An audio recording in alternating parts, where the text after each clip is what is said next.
Bien-aimés dans le Seigneur, Shalom. Je suis pasteur Médard Mouchina de l'église de Jésus-Christ Temple de Consolation, antenne de Kitambo. Nous voici encore une fois de plus dans notre émission. Tel que nous vous disons toujours, lorsque nous tournons nos émissions, nous vous demandons de ne pas oublier de prendre un bout de papier et un stylo avec votre Bible, où vous allez avoir les sentiments qu'avaient animé les Juifs de Béret.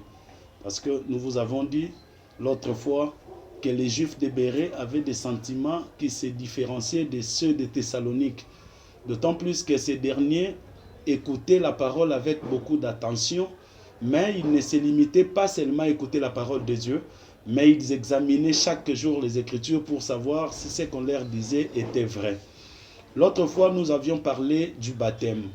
Mais dans notre introduction, nous avions dit qu'il y a 3 sortes de baptêmes. Nous avons le baptême d'eau, ce que nous avions d'ailleurs développé pour démontrer à la face du monde que lorsque la Bible nous parle du baptême, selon la compréhension de Dieu, il ne s'agit pas de l'eau physique, moins encore de l'eau de piscine, ni l'eau des rivières, mais il s'agit bel et bien de la parole de Dieu telle qu'elle est énumérée dans le livre de Jean chapitre 15, verset 3, où on a dit « Vous êtes purs à cause de la parole que vous avez entendue. » Et donc c'est la parole qui vient purifier l'homme de ses péchés, le rôle qu'a le baptême d'eau.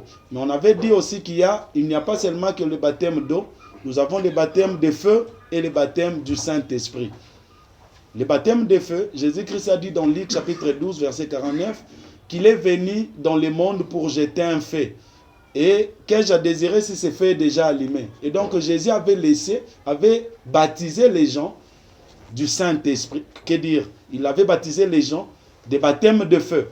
Mais aussi le baptême du Saint-Esprit, lorsque Paul l'a évoqué dans le livre des Actes des Apôtres, chapitre 1er, verset 5, où il dit que dans peu de temps, nous serons baptisés du Saint-Esprit. Et donc les disciples ont été baptisés aussi du Saint-Esprit. Il y a 3 types de baptêmes. Les baptêmes de feu, nous allons développer pour démontrer qu'il ne s'agit pas de feu physique, parce que personne d'entre nous, dans toutes les églises du monde, vous ne verrez personne prendre l'audace de se faire baptiser de feu. Il y a quand même un groupe de gens qui ont risqué la vie en sautant les feux et non en entrant dans les feux. Alors que le baptême signifie immerger dans. C'est que lorsqu'on nous parle du baptême de feu, nous devons voir les gens s'immerger dans les faits, s'introduire dans les faits, chose que personne d'entre nous n'a osé. C'est pour dire, c'est un langage de Dieu, un langage spirituel pour des choses spirituelles. Bon, maintenant, nous vous avons dit qu'on va continuer notre mission avec notre deuxième sujet, la dîme. Le sujet de la dîme, c'est un sujet très vaste qui nécessite d'abord, premièrement, de commencer avec la chronologie de la dîme. D'où est venue la dîme? Pourquoi devrons-nous donner la dîme? Quel est l'impact de la dîme dans nos vies charnelles? Si un enfant de Dieu ne donnait pas la dîme, quelles sont les conséquences qui vont s'en suivre du fait de ne pas donner la dîme? Il est écrit dans le livre de Genèse, chapitre 14, verset... Donc, quand on prend le livre de Genèse, chapitre 14 déjà, on nous explique un phénomène. C'est que dans les temps, Abraham avait la guerre avec les 4 rois. Parce qu'il s'agissait de 4 rois contre 5 rois. Les 4 rois qui avaient battu les 5 rois, ces derniers avaient récupéré tous de ces 5 rois, mais notamment, ils avaient aussi pris les neveux d'Abraham, qui s'appelait Lot. Ils étaient partis avec Lot. Animé de colère, Abraham devrait poursuivre les 4 rois pour récupérer justement Lot. Lorsqu'Abraham est parti, il a amené la guerre avec les 4 rois. Après avoir lutté avec ces 4 rois, il est sorti vainqueur. Il a pris les butins. En revenant de la guerre, il a rencontré Melchisedec, roi de Salem. La Bible dit, c'est auprès de lui qu'Abraham a donné la dîme de tout. Ça veut dire que la dîme, premièrement, c'est Abraham qui avait donné qu'il avait donné. Mais Abraham l'avait donné à Melchisédek. Melchisédek qui est défini dans Hébreux chapitre 7 comme un roi de Salem, c'est-à-dire roi de paix, et aussi roi de justice. C'est Melchisédek qui est défini dans Hébreux chapitre 7 comme quelqu'un qui n'a ni commencement de vie, ni fin de vie. C'est-à-dire, il n'est pas né, il n'a pas la date de naissance comme toi et moi. Il n'a ni père. C'est Melchisédek là. Auprès de qui Abraham donna sa dîme. Il n'a pas de généalogie. Il n'a pas de mère. Il n'a pas de cousin. Et on dit que Melchisédek s'est rendu semblable au Fils de Dieu. C'est Melchisédek qui demeure sacrificateur à perpétuité, bien-aimé dans le Seigneur. Ça veut dire que jusqu'à présent, Melchisédek, il demeure. Donc si aujourd'hui, nous, les enfants de Dieu, nous voulons donner la dîme selon les rites d'Abraham, c'est-à-dire selon la vocation d'Abraham, qui est notre Père dans la foi, nous devons chercher la personne qui demeure jusqu'à présent, parce qu'Abraham l'a vu, et Abraham lui a donné la dîme. S'il faut donner, en suivant Abraham, nous devons chercher où se trouve ce Melchisédek. Quelqu'un qui est sans père, sans mère, ni généalogie, ni commencement des jours, ni fin de vie. Or, bien-aimés dans le Seigneur, nous sommes d'accord, et vous serez d'accord avec moi, que tous nos pasteurs, nous tous ces serviteurs de Dieu d'aujourd'hui, nous avons quand même nos parents. Nous avons notre date de naissance. Et donc, nous ne sommes pas de Melchisédek. Et l'on ne peut pas se substituer de Melchisédek, d'autant plus que la Bible dit qu'il demeure sacrificateur à perpétuité. Donc, ce Melchisédek est là, en train d'opérer. Il est là en train de demander la dîme à tous ceux qui veulent donner la dîme parce que notre père Abraham a donné. Ça, c'est la première des choses. La deuxième des choses, c'est quoi? C'est que lorsque nous allons lire dans les livres de Lévitique, chapitre 27, si vous pouvez nous aider, Lévitique chapitre 27, verset 30. Lévitique 27, verset 30. Oui, oui. Toute dîme de la terre, oui, soit des récoltes de la terre, oui, oui, soit du fruit des arbres, appartient à l'Éternel. oui, oui. C'est une chose consacrée à l'Éternel. Bien-aimés dans le Seigneur, la Bible, elle est claire. La Bible, pour dire quelque chose, elle n'a pas besoin de faire plusieurs gymnastiques ou tisser des mots, je ne sais pas moi d'où, pour se faire comprendre. Il est écrit ici, dans le livre de Lévitique, chapitre 27, verset 30, que toute dîme de la terre est une chose consacrée à l'Éternel. Ça veut dire, si aujourd'hui, nous, qui avons la vocation de suivre Dieu, les sentiments de comprendre les choses de Dieu, si nous voulons pratiquer la Bible, il est écrit dans le livre de Lévitique que toute dîme de la terre est une chose consacrée à l'Éternel. Donc si aujourd'hui on veut donner la dîme, on ne doit pas donner la dîme à un individu, à un homme mortel, à quelqu'un qui meurt. Non, c'est-à-dire à Dieu. Bien-aimés dans le Seigneur, lorsque vous donnez vos dîmes, est-ce que vous cherchez Dieu lui-même à qui appartient ces dîmes-là? Toutes les dîmes appartiennent à Dieu. Ah, donc vous allez voir qu'en deuxième lieu, il est ici question de donner la dîme à Dieu lui-même. Or, là où vous êtes assis, là où vous me suivez, vous êtes d'accord avec moi que vous êtes incapable de voir Dieu lui-même. D'ailleurs, vous êtes en train de répondre en disant que comment on va voir Dieu? Un homme peut-il voir Dieu et lui donner la dîme? Dieu nous a donné des représentants. Dieu lui-même a dit dans sa parole qu'il n'a pas de représentants. Si nous lisons dans les livres d'Ésaïe, vous allez vous rendre compte que Dieu dit « À qui voulez-vous me ressembler ?» Ça veut dire que si on veut donner la dîme à Dieu, on doit donner à Dieu lui-même parce que c'est une chose qui lui appartient. C'est plutôt toi qui ne sais pas voir Dieu. Et Dieu nous a répondu dans le livre d'Ésaïe, chapitre 59, versets 1 à 2. Ésaïe chapitre 59, si on peut nous aider, versets 1 à 2. Ésaïe 59, 1 à 2, Oui. nous lisons au nom du Seigneur. Oui. Non, la main de l'Éternel n'est pas trop courte pour sauver, Oui, oui. ni son oreille trop dure pour entendre. Pour entendre. Mais ce sont vos crimes Oui. qui mettent une séparation entre vous et votre Dieu. Oui, oui. Ce sont vos péchés qui vous cachent sa face Oui. et l'empêchent de vous écouter. Ah, c'est-à-dire, ce qui empêche l'homme de voir Dieu pour lui donner la dîme, hein, c'est le péché de l'homme. C'est-à-dire, il est possible de voir Dieu et de lui donner sa dîme. Question ici, c'est que l'homme, teinté de péché, il est incapable de voir Dieu. Ah, donc c'est pour dire que si vous voulez aujourd'hui donner la dîme, selon Lévitique, il faut chercher Dieu.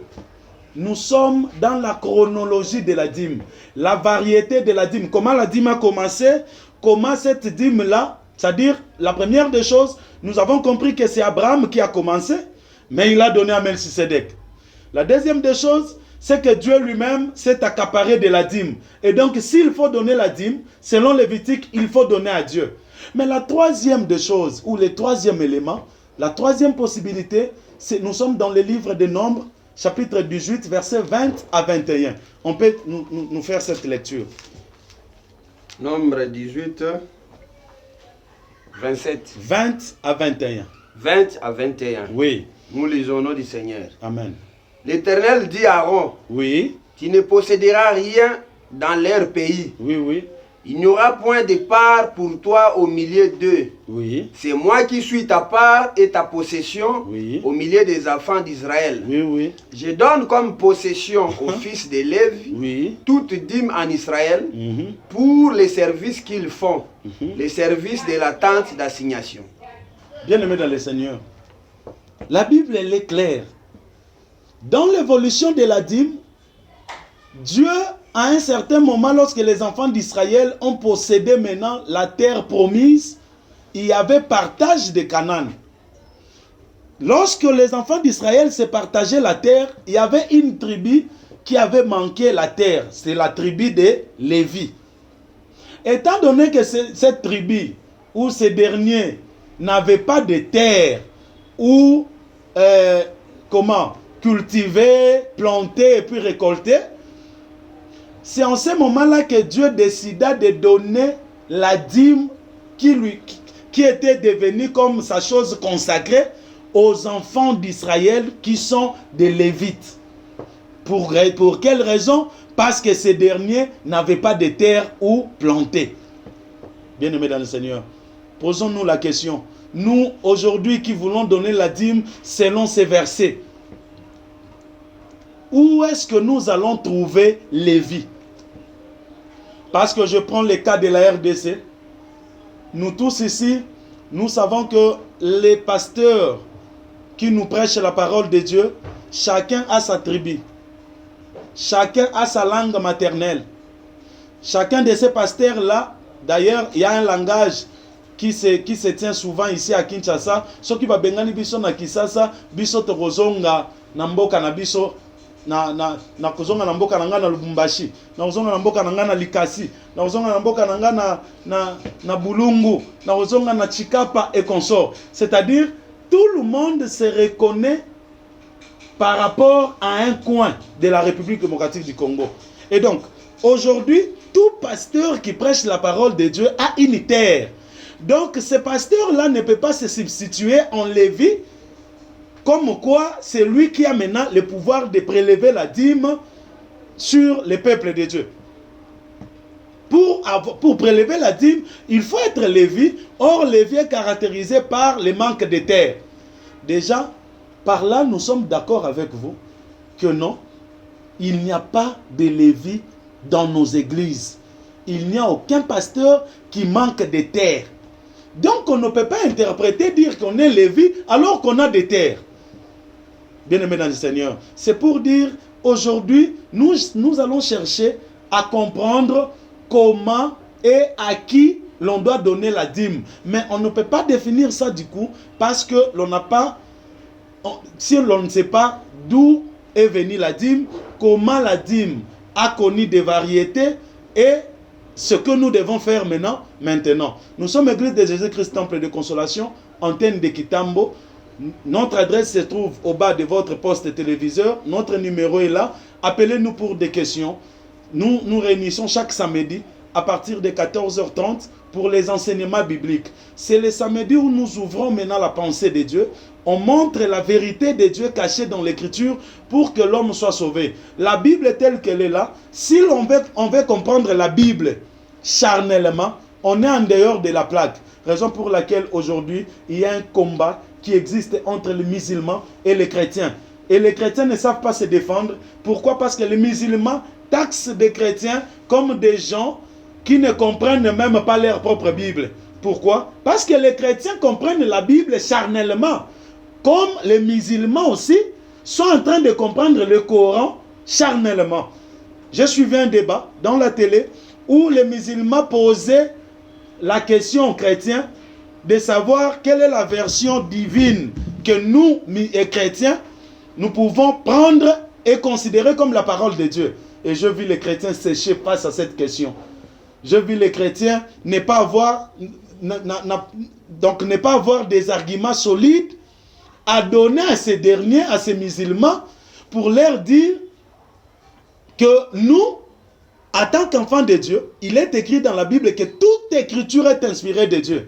Nous ne sommes pas accrochés aux versions. Toutes les versions sont valables. Et donc, question de demander à ces musulmans quelle est la version qui lui semble bon. Comme ça, nous allons débattre sur cette version-là.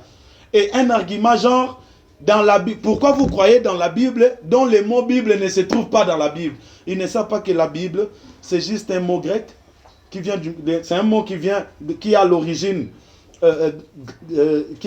grecque, qui veut dire bibliothèque. C'est biblos qui signifie bibliothèque. Et donc la bibliothèque, c'est l'ensemble des livres. Au lieu de faire comprendre aux gens comme ça, on n'a pas besoin de comprendre que ceci, c'est une thèse, si les mots thèse ne se trouvent pas dans cet ouvrage. On n'a pas besoin de comprendre que ceci, c'est un mémoire, parce que les mots mémoire ne se trouvent pas. Donc on a besoin juste d'avoir les sujets,